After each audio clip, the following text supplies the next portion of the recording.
Welcome back to the Crochet Crowd. So my friends at yarnspirations.com. This is the diagonal spike stitch. This was part of our summer stitch along where I did it as part of the rounds. And so what I wanted to do is figure out how to go from the center on out. You make it as big as you want to go, happy ending every time.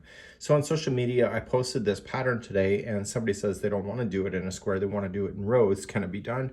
Absolutely. So today's tutorial is all about doing this in rows, and I'll show you the information. Now, I'm not going to tell you how many chains to do in order to match a certain size, but I will tell you the multiples, because the fact is that you can do it as big as you want to because you're just working in the rows, and you can see that it looks similar but not quite the same on the reverse side. So this is the right side of the work and this is the wrong side, but it's kind of neat, right? So let's get on with it right now. So let's give you some information so you can create a slip knot.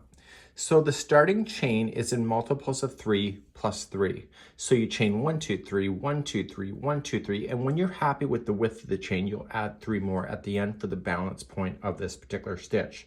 So what you can do is when you're going 1, 2, 3, 1, 2, 3, you can lay it down against something that you would like to match, including a tape measure, to get that. So let's just chain in multiples of 3 plus 3.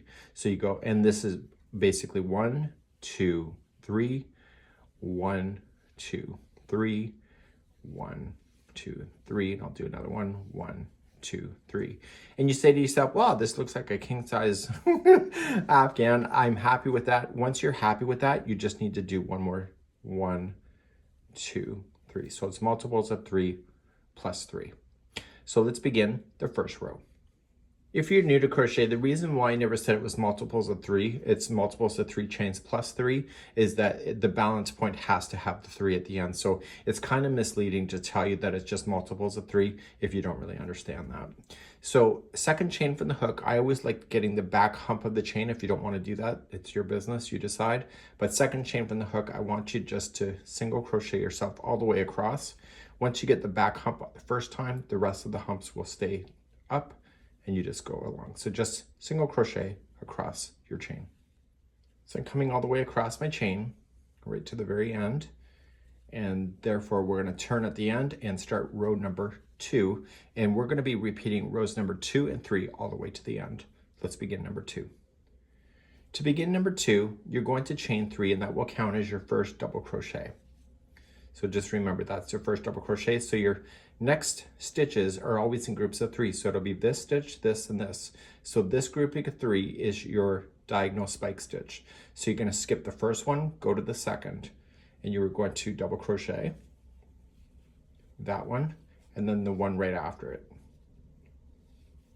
Then you're going to treble into the stitch that you skipped, but watch, you're going to encase these two into that stitch.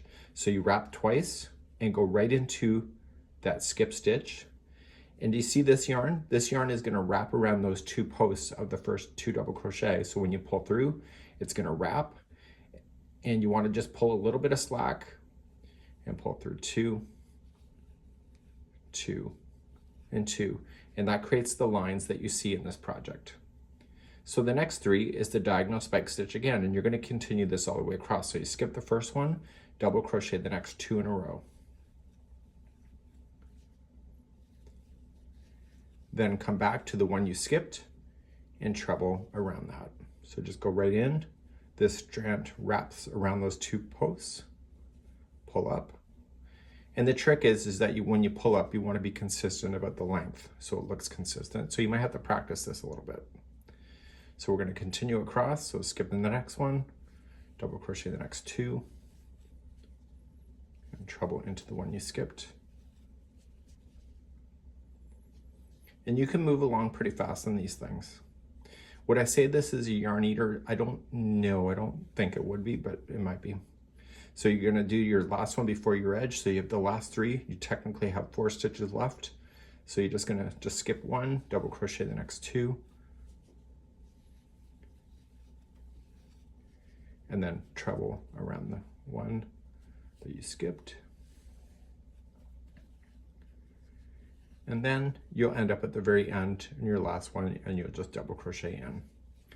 So that is row number 2, and you'll be repeating that over and over until the cows come home, and that's what it looks like on the back side. So let's begin number 3. To begin row number 3, you're simply just going to chain up 1 and apply 1 single crochet right in top of this one, the first one, and into each stitch all the way across. So every other row is just single crochet across. This helps stabilize the stitches into position very nicely, and then the next row is essentially what I just showed you before. So you just single crochet across. The trick is just to make sure you don't miss that final starting chain 3 that you had. So this is the chain 3, so you just want to make sure you get in top of that one. So go right into the chain work, don't go into a space, and then that's it. So you just turn and you begin this all over again. So you just chain 3 and start your diagonal spike stitch. So the next 3, skip the first one, do the next 2 with double crochets each, and then go into the one you skipped with the treble. And that's all this stitch is, and you can continue to go as big as you need to go for the height until you're satisfied, and then every other row is single crochet row, and this row here is the diagonal spike stitch. So I would finish on a single crochet row to make it look consistent on the other side. So this is this pattern, and I think that would be kind of fun to enjoy. Want to know more? Hit that subscribe now.